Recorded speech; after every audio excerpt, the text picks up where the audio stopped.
Hi ನಮಸ್ಕಾರ, ನಾನು ನಿಮ್ಮ ಗಂಗಾಧರ್. ಈ ವಿಡಿಯೋದಲ್ಲಿ ಶ್ರೀಶೈಲದಲ್ಲಿ ನೋಡಬೇಕಾದ ಪ್ರಮುಖ ಸ್ಥಳಗಳ ಬಗ್ಗೆ ಒಂದಿಷ್ಟು ಮಾಹಿತಿ ತಿಳಿದುಕೊಳ್ಳೋಣ.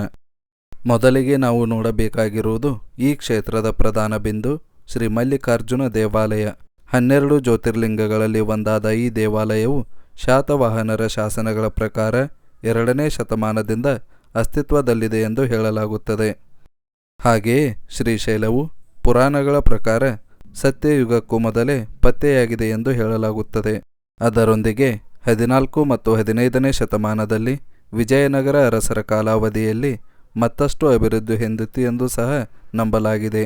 ಶಿವ ಪಾರ್ವತಿಯರು ತಮ್ಮ ಮಕ್ಕಳಾದ ಗಣೇಶ ಮತ್ತು ಕಾರ್ತಿಕೇಯರಿಗೆ ಸಿದ್ಧಿ ಬುದ್ಧಿಯರನ್ನು ಕೊಟ್ಟು ವಿವಾಹ ಮಾಡಲು ನಿಶ್ಚಯಿಸಿದಾಗ ಈ ಪ್ರಪಂಚವನ್ನು ಮೊದಲು ಯಾರು ಸುತ್ತಿ ಬರುತ್ತಾರೋ ಅವರಿಗೆ ಸಿದ್ಧಿ ಬುದ್ಧಿಯರನ್ನು ಕೊಟ್ಟು ಮದುವೆ ಮಾಡುವುದಾಗಿ ತಿಳಿಸುತ್ತಾರೆ. ಕಾರ್ತಿಕೇಯನು ತನ್ನ ವಾಹನವಾದ ನವಿಲಿನ ಮೇಲೆ ಕುಳಿತು ಪ್ರಪಂಚ ಸುತ್ತಲು ಹೋದಾಗ ಗಣೇಶನು ತನ್ನ ತಂದೆ ತಾಯಿಗಿಂತ ಬೇರೆ ಪ್ರಪಂಚವಿಲ್ಲವೆಂದು ಶಿವ ಪಾರ್ವತಿಯರನ್ನೇ 3 ಸುತ್ತು ಹಾಕಿದ. ಇದಕ್ಕೆ ಮೆಚ್ಚಿದ ಶಿವ ಪಾರ್ವತಿಯರು ಗಣೇಶನಿಗೆ ಸಿದ್ಧಿ ಬುದ್ಧಿಯರನ್ನು ಕೊಟ್ಟು ವಿವಾಹ ಮಾಡುತ್ತಾರೆ. ಪ್ರಪಂಚ ಸುತ್ತಿ ಬಂದ ಕಾರ್ತಿಕೇಯ ಈ ವಿಷಯವನ್ನು ತಿಳಿದು ಶಿವ ಪಾರ್ವತಿಯರೊಂದಿಗೆ ಕೋಪಗೊಂಡು ಕುಮಾರ ಬ್ರಹ್ಮಚಾರಿಯ ಹೆಸರಿನಲ್ಲಿ ಕ್ರವಂಗ ಪರ್ವತ ಅಂದರೆ ಈಗಿನ ನಲ್ಲಮಲ್ಲ ಬೆಟ್ಟಗಳಲ್ಲಿ ಬಂದು ಅಡಗಿ ಕುಳಿತನು.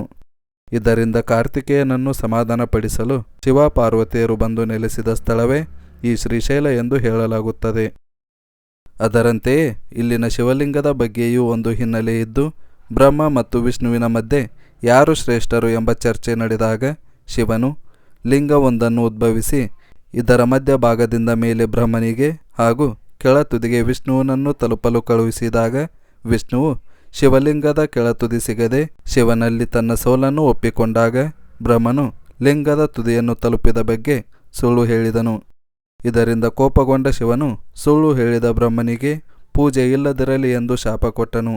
ಈ ಸಂದರ್ಭದಲ್ಲಿ ಭೂಮಿಯಿಂದ ಉದ್ಭವಗೊಂಡ ಶಿವಲಿಂಗವೇ ಈಗಿನ ಶ್ರೀಶೈಲದಲ್ಲಿ ಇರುವ ಲಿಂಗವೆಂದು ಹೇಳಲಾಗುತ್ತದೆ. 2ನೇಯದಾಗಿ ಭ್ರಮರಾಂಬ ದೇವಸ್ಥಾನ. ಭ್ರಮರಾಂಬ ದೇವಸ್ಥಾನವು 18 ಶಕ್ತಿಪೀಠಗಳಲ್ಲಿ ಒಂದಾಗಿದ್ದು, ಸತಿಯ ಪ್ರತಿರೂಪವೆಂದು ಹೇಳಲಾಗುವ ಪಾರ್ವತಿಯು ಇಲ್ಲಿ ನೆಲೆಸಿದ್ದಾಳೆ ಎಂದು ಹೇಳಲಾಗುತ್ತದೆ. ಈ ಸ್ಥಳವು ಸತಿಯ ಕುತ್ತಿಗೆ ಭಾಗ ಬಿದ್ದ ಸ್ಥಳ ಎಂದು ಕೆಲವರು ನಂಬಿದರೆ, ಇನ್ನೂ ಕೆಲವರ ಪ್ರಕಾರ ಈ ಸ್ಥಳದಲ್ಲಿ ಸತಿಯ ತುಟಿ ಭಾಗ ಬಿದ್ದ ಸ್ಥಳ ಎಂದು ನಂಬುತ್ತಾರೆ. ಭ್ರಮರಾಂಬ ಎಂದು ಹೆಸರು ಬರಲು ಬ್ರಹ್ಮನ ಭಕ್ತನಾಗಿದ್ದ ಅರುಣಾಸುರನು ಬ್ರಹ್ಮನಿಂದ ತನಗೆ 2 ಮತ್ತು 4 ಕಾಲುಗಳುಳ್ಳ ಜೀವಿಗಳಿಂದ ಸಾವು ಬರದಿರಲಿ ಎಂದು ವರ ಪಡೆದ ನಂತರ ದೇವತೆಗಳಿಗೆ ಕಿರುಕುಳ ನೀಡಲು ಆರಂಭಿಸಿದ. ಇದರಿಂದ ದೇವತೆಗಳು ದುರ್ಗಾದೇವಿಯ ಬಳಿ ಹೋಗಿ ತಮ್ಮ ಅಳಲನ್ನು ತೋಡಿಕೊಂಡಾಗ ದೇವಿಯು ಭ್ರಮರಿ ಅಥವಾ ಭ್ರಮರಾಂಬಿಕೆ ರೂಪ ಹೊಂದಿ ಸಾವಿರಾರು 6 ಕಾಲಿನ ಜೇನುನೊಣಗಳನ್ನು ಸೃಷ್ಟಿಸಿ ರಾಕ್ಷಸರನ್ನು ಕೊಂದಳು. ನಂತರ ದೇವಿಯು ಈ ಸ್ಥಳದಲ್ಲಿ ಭ್ರಮರಾಂಬಿಕೆಯ ರೂಪದಲ್ಲಿ ನೆಲೆ ನಿಂತಳು ಎಂದು ಹೇಳಲಾಗುತ್ತದೆ. 3ನೇಯದಾಗಿ ಪಾತಾಳಗಂಗಾ. ಪಾತಾಳಗಂಗಾ ಎಂದರೆ ಭೂಗತ ನದಿ ಎಂದರ್ಥ. ಮಲ್ಲಿಕಾರ್ಜುನ ದರ್ಶನ ಪಡೆಯುವ ಮೊದಲು ಈ ಸ್ಥಳದಲ್ಲಿ ಪವಿತ್ರ ಸ್ನಾನ ಮಾಡುವುದು ವಾಡಿಕೆ. ಕೃಷ್ಣಾ ನದಿ ತೀರದಲ್ಲಿ ನಿರ್ಮಾಣಗೊಂಡ ಈ ಸರೋವರ ನೀರು ನೋಡಲು ಹಸಿರು ಬಣ್ಣದ್ದಾಗಿದ್ದು, ಕೈಯಲ್ಲಿ ತೆಗೆದುಕೊಂಡರೆ ಪಾರದರ್ಶಕವಾಗಿ ಕಾಣಿಸುತ್ತದೆ. ಔಷಧಿ ಗುಣ ಹೊಂದಿರುವ ಈ ನೀರು ಅನೇಕ ಚರ್ಮ ರೋಗಗಳನ್ನು ಗುಣಪಡಿಸುತ್ತದೆ ಎಂಬ ನಂಬಿಕೆ ಭಕ್ತರಲ್ಲಿದೆ. ಈ ಪಾತಾಳಗಂಗೆ ತಲುಪಲು 500ಕ್ಕೂ ಅಧಿಕ ಮೆಟ್ಟಿಲುಗಳಿದ್ದು, ವಿಜಯನಗರ ಅರಸ ಹರಿಹರನ ಪತ್ನಿ ವಿತಂಬಳು ಈ ಮೆಟ್ಟಿಲುಗಳನ್ನು ನಿರ್ಮಿಸಿದವಳು ಎಂದು ಹೇಳಲಾಗುತ್ತದೆ. ಅಲ್ಲದೆ ಪಕ್ಕದಲ್ಲಿಯೇ ರೂಪೇ ಸಹ ಇದ್ದು ಆ ಮೂಲಕವೂ ಸಹ ಪಾತಾಳಗಂಗೆ ತಲುಪಬಹುದು. 4ನೇಯದಾಗಿ ಸಾಕ್ಷಿ ಗಣಪತಿ ದೇವಸ್ಥಾನ. ಈ ದೇವಾಲಯವು ಶ್ರೀಶೈಲದಿಂದ ಸುಮಾರು 2 ಕಿಲೋಮೀಟರ್ ದೂರದಲ್ಲಿದ್ದು, ಶ್ರೀಶೈಲಕ್ಕೆ ಬಂದು ಮಲ್ಲಿಕಾರ್ಜುನ ದರ್ಶನ ಪಡೆದವರ ಹೆಸರುಗಳನ್ನು ಇಲ್ಲಿನ ಗಣಪತಿ ಬರೆದುಕೊಳ್ಳುತ್ತಾನೆ ಎಂಬ ನಂಬಿಕೆ ಇದೆ.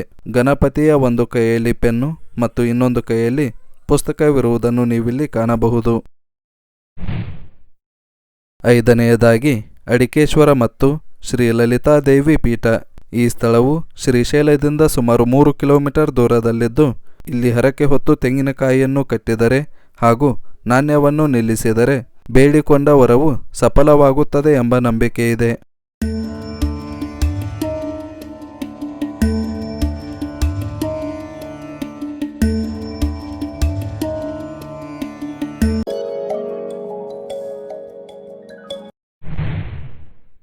ಆರನೆಯದಾಗಿ ಪಾಲದಾರ ಮತ್ತು ಪಂಚದಾರ.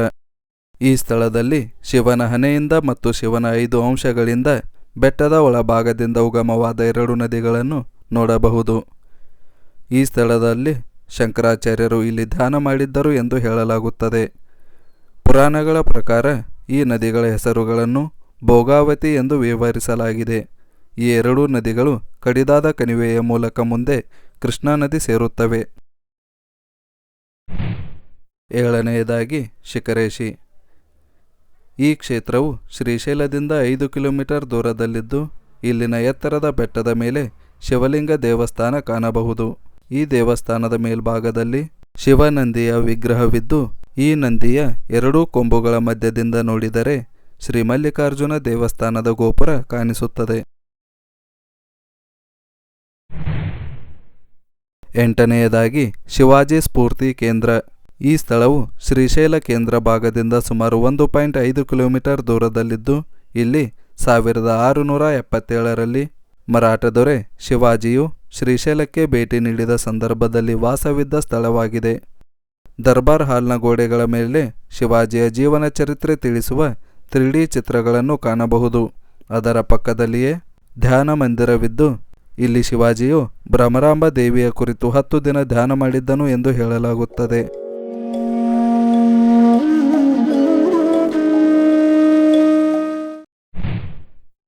9ನೆಯದಾಗಿ ಶಿವಶರಣೆ ಹೇಮರೆಡ್ಡಿ ಮಲ್ಲಮ್ಮ ಲಿಂಗೈಕ್ಯರಾದ ಸ್ಥಳ. ಈ ಸ್ಥಳವು ಶ್ರೀಶೈಲ ಕೇಂದ್ರ ಭಾಗದಿಂದ 2 ಕಿಲೋಮೀಟರ್ ದೂರದಲ್ಲಿದ್ದು ಇಲ್ಲಿ ಶರಣೆ ಮಲ್ಲಮ್ಮಳ ಕಣ್ಣೀರು ಬಂಡೆಯಿಂದ ಜಿನುಗುತ್ತಿರುವುದನ್ನು ನೋಡಬಹುದು. ಮಲ್ಲಮ್ಮಳು ತಮ್ಮ ಕೊನೆಯ ದಿನಗಳನ್ನು ಇಲ್ಲಿಯೇ ಕಳೆದು ಲಿಂಗೈಕ್ಯರಾಗುತ್ತಾರೆ. 10ನೆಯದಾಗಿ ಅಕ್ಕ ಮಹಾದೇವಿ ಧ್ಯಾನ ಮಾಡಿದ ಹಾಗೂ ಲಿಂಗೈಕ್ಯರಾದ ಸ್ಥಳವೇ ಅಕ್ಕ ಮಹಾದೇವಿ ಗುಹೆಗಳು. ಈ ಸ್ಥಳಕ್ಕೆ ದೋಣಿಗಳ ಮುಖಾಂತರ ಹೋಗಲು ಅವಕಾಶವಿದ್ದು ಬೆಳಿಗ್ಗೆ 6:30 10:30 ಪಾತಾಳಗಂಗೆ ಹತ್ತಿರ ಇರುವ ಕಚೇರಿಯಲ್ಲಿ ಹೆಸರು ನೋಂದಾಯಿಸಬೇಕಾಗುತ್ತದೆ. ದೋಣಿ ವಿಹಾರವು ಬೆಳಿಗ್ಗೆ 10:30 ಆರಂಭವಾಗಿ ಸುಮಾರು 4 ಗಂಟೆಗಳ ದೋಣಿ ವಿಹಾರವಿರುತ್ತದೆ. ಅಕ್ಕ ಮಹಾದೇವಿಯು ತಮ್ಮ ಕೊನೆಯ ದಿನಗಳನ್ನು ಇಲ್ಲಿಯೇ ಕಳೆದು ಶಿವ ಧ್ಯಾನದಲ್ಲಿ ತೊಡಗಿಕೊಂಡು ಲಿಂಗೈಕ್ಯರಾದರು ಎಂದು ಹೇಳಲಾಗುತ್ತದೆ. ನಮ್ಮ ಹಿಂದಿನ ವಿಡಿಯೋದಲ್ಲಿ ಕರ್ನಾಟಕದಿಂದ ಶ್ರೀಶೈಲದ ಸಮೀಪವಿರುವ ಮಾರ್ಕಾಪುರ ರೋಡ್ ರೈಲು ನಿಲ್ದಾಣಕ್ಕೆ ಹೇಗೆ ತಲುಪುವುದು, ಅಲ್ಲಿಂದ ಶ್ರೀಶೈಲ ತಲುಪುವುದರ ಬಗೆಗಿನ ಸಂಪೂರ್ಣ ಮಾಹಿತಿ ತಿಳಿಸಿದ್ದು ತಾವುಗಳು ಆ ವಿಡಿಯೋ ಸಹ ವೀಕ್ಷಿಸಬಹುದು. ಇದಷ್ಟೇ ಅಲ್ಲದೆ ಶ್ರೀಶೈಲದಲ್ಲಿ ಇನ್ನೂ ಅನೇಕ ಸ್ಥಳಗಳು ಹಾಗೂ ದೇವಾಲಯಗಳಿದ್ದು ಅವುಗಳನ್ನು ಸಹ ತಾವುಗಳು ನೋಡಬಹುದು. ಮುಂದಿನ ವಿಡಿಯೋದಲ್ಲಿ ಮತ್ತೆ ಸಿಗೋಣ.